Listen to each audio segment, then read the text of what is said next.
Welcome back, ladies and gentlemen. Now with our main topic, we're discussing the latest developments in the Gaza Strip and also in light of the escalation between the United States and Iran.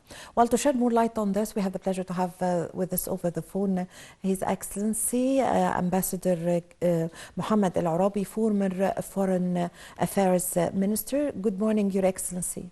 Good morning.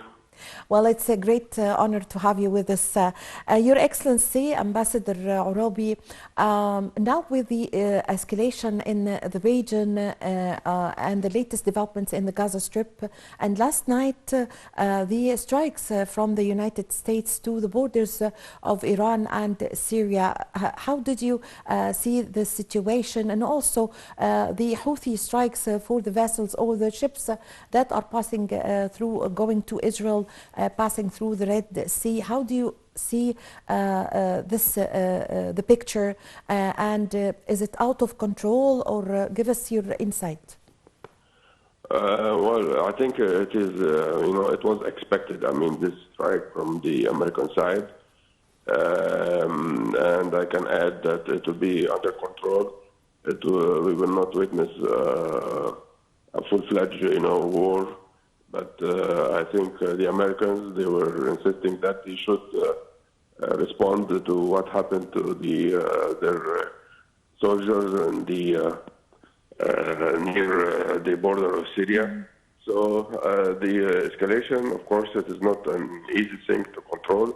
But I think the whole parties, they are not intended to wage a new war in the Middle East. I think the Middle East cannot, I would say, have another explosion. We already have a lot of things, that are disturbing the stability and the peace in our region. But I think both sides, they would be more keen, not to expand the military actions in different places. But of course, some factions, they are not under control, so you might expect also that some militias, they will be out of control and they will try to revenge from what the Americans did today near the border of Iran and Syria. Yes. So, Your Excellency, Ambassador Orabi, also the Suez Canal is the national income of Egypt, and it's affected by, of course, the strikes of the Houthis for the ships that are passing related to Israel, the American and the British ships that are passing through the Red Sea. And also the British and the U.S. are reacting by strikes for targets in Yemen. So also give us an idea about this crisis. Well, I think you can, draw a distinction between the ships going to Israel and the other ships whom are trying to use this important passage for trade, international trade, and so on. So I think the Houthis, they should refrain from, starting, or let us say, continue with this kind of action against the vessels. Actually, they are not military vessels. They are carrying, goods to some other people, and I guess, to threaten the international water. I think this would be a very dangerous, and it will have a tremendous effect on the economy of everybody, not just Israel, but Egypt and many other countries also. Because, if you are trying to prolong the time of the trade between point to point, I think this would be more costly, and of course the people will have to pay this change in the prices. And of course, the oil prices will maybe rise. So we will have a very bad complications on the economy of everybody. So I think this is not the right thing to follow, to threaten the international water by having, this kind of strikes against vessels. And now they are even receiving, of course, more strikes from the Americans and I mean the Houthis and the British. So this also will be on the expenses of the Yemen people, because the Yemeni people also will suffer after all these strikes and the threat of their seaports, and this will affect also the supply of the food and many other things to the Yemeni people. So everybody will lose actually in this kind of action, and it will not, let us say, restrain the Israelis to stop their campaign against the Palestinian people. So I don't see it as an effective way to follow, and I think the Houthis, they are obliged to restrain and stop, this kind of strikes. Yes.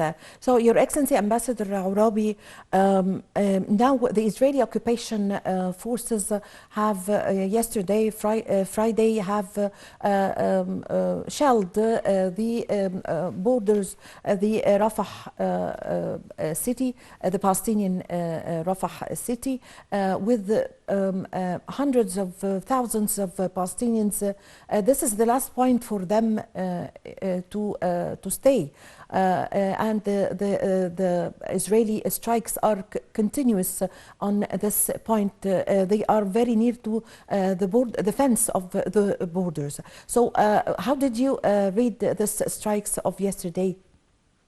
Yeah, it is, of course, the situation also, because, as you just mentioned, this is very near to our borders, and of course we will not tolerate any aggression against our borders.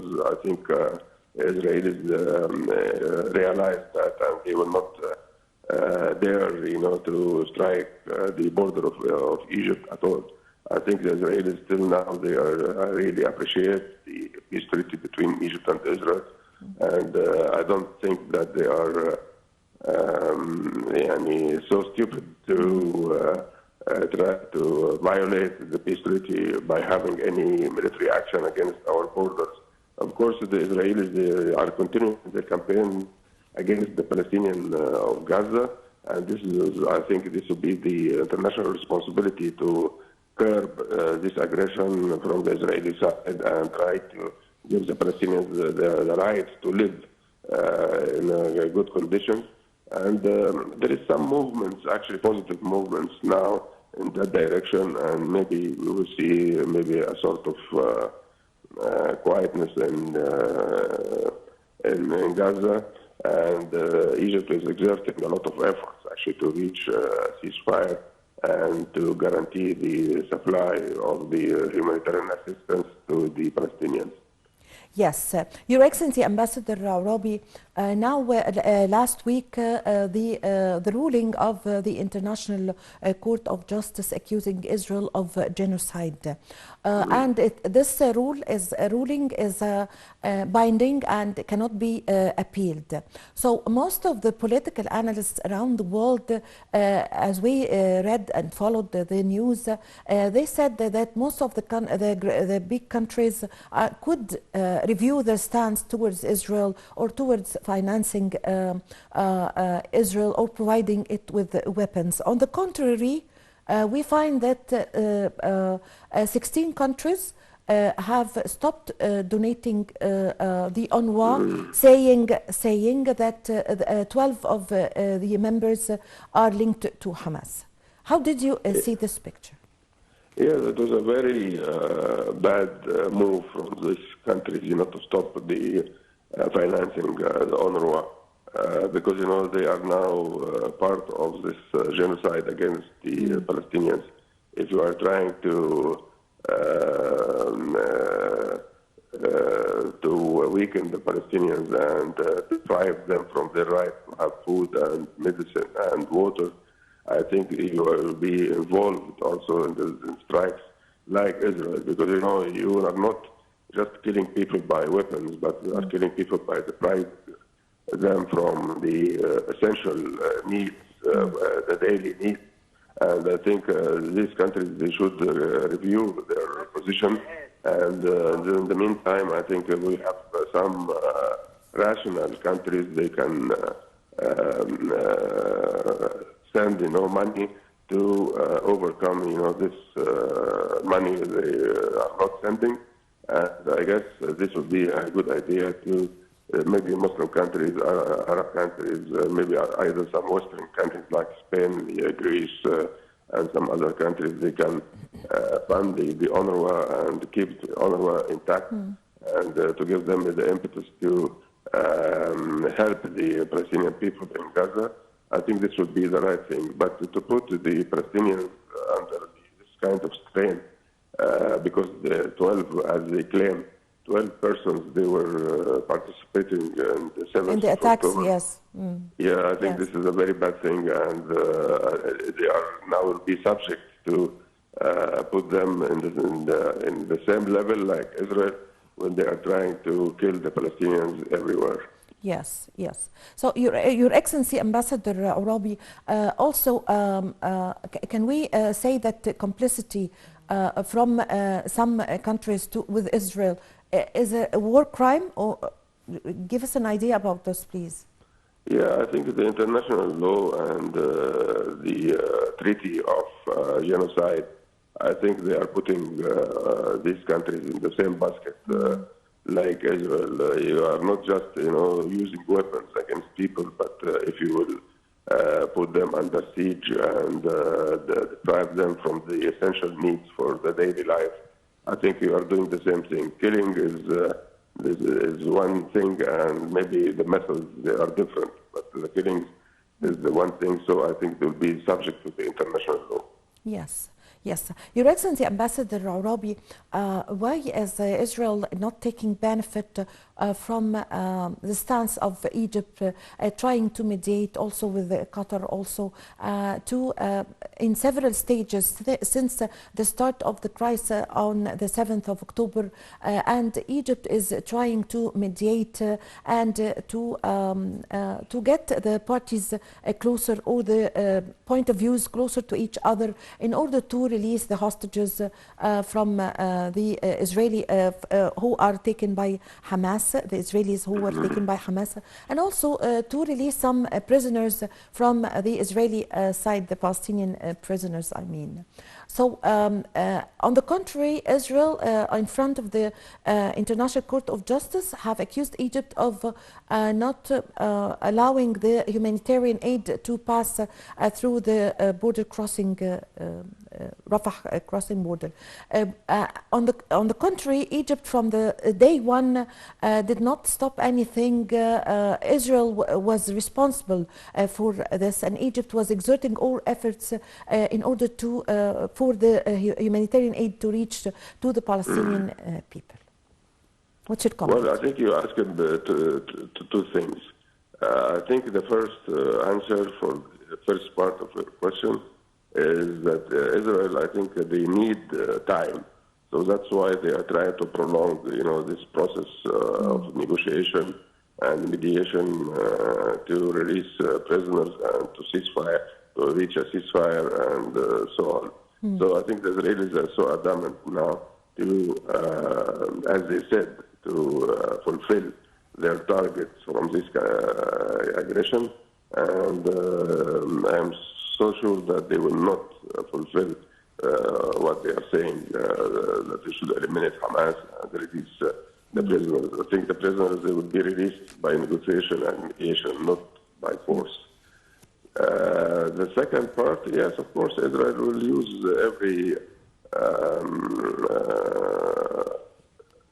anything in their pocket in order to release the idea of that they are not responsible for the supply of the assistance to the Palestinians, and Egypt is the main control of all these things. And of course, everybody, the whole world, they know very well that Egypt is always opening the checkpoints, and Israel, due to this security control from their side, they are putting a lot of, I would say, delaying all the shipments and trucks under the argument that they should have a security check in their side in Karama, in the checkpoint in Karama Busale. So the world actually, they know this fact, and we don't have to, to defend our positions because all the visitors came to visit the Rafah checkpoint. They realized that it is open, and even the Egyptian authorities, they are giving a lot of help to people to cross the borders, and two ways actually, because we are receiving a lot of sick and injured, Palestinians to be treated in our hospitals in El Arish. Yes. So all these facts is so clear to everybody, so we don't have to be under the pressure to defend ourselves on these claims by the Israelis. Yes.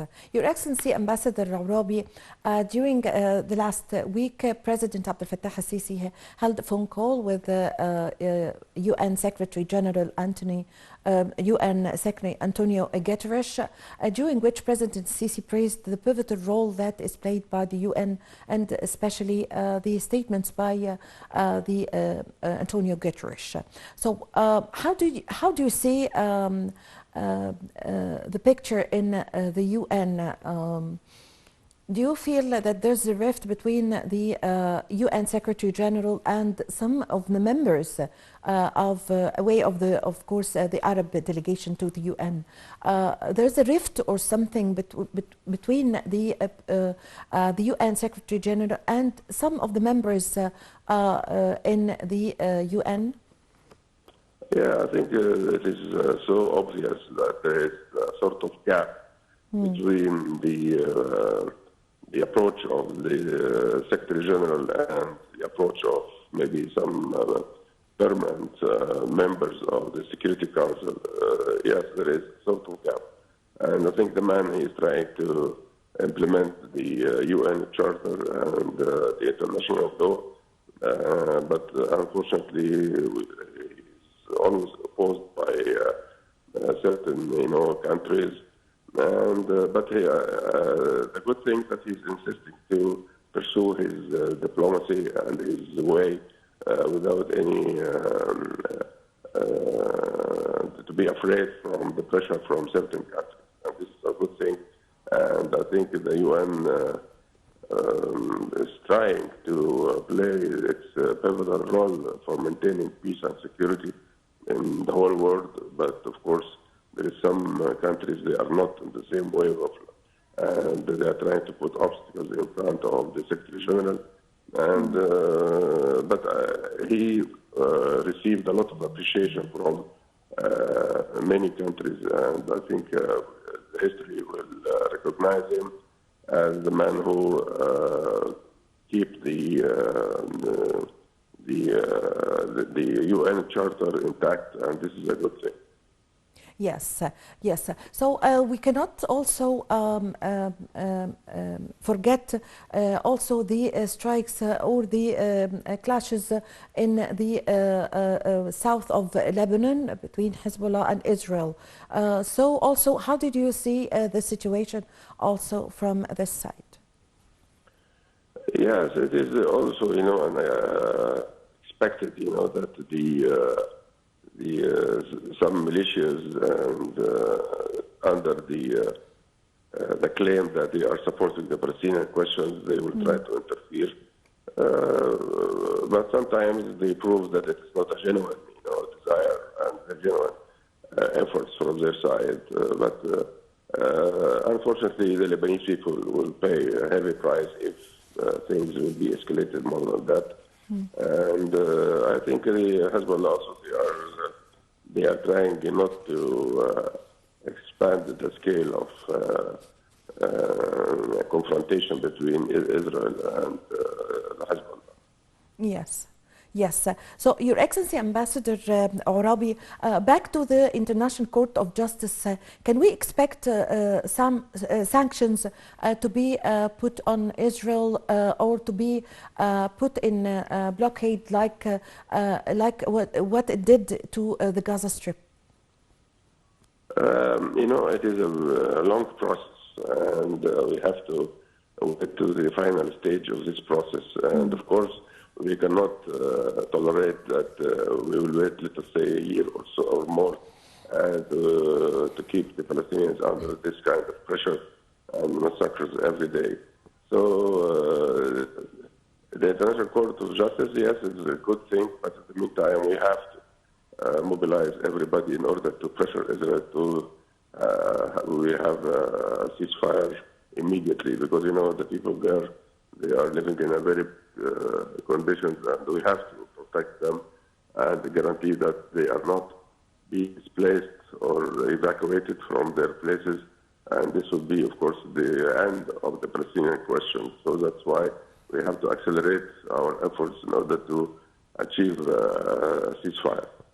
Yes, I would like to ask you, Your Excellency, Ambassador Orabi, how long would the International Court of Justice take time until the case is ended? Well, sometimes could it take years a year or more. Yeah, so that's why I think we cannot wait for another year in order to have final result or a ruling, a final ruling. Absolutely. Yes, absolutely. Yes. I thank you very much for your time. I really had the honor to have you with us over the phone. Thank you so much, Your Excellency, Ambassador Mohamed Al-Orabi, former Foreign Affairs Minister. Thank you very much for joining us over the phone. Ladies and gentlemen, a short break, and I'm going to be back with you.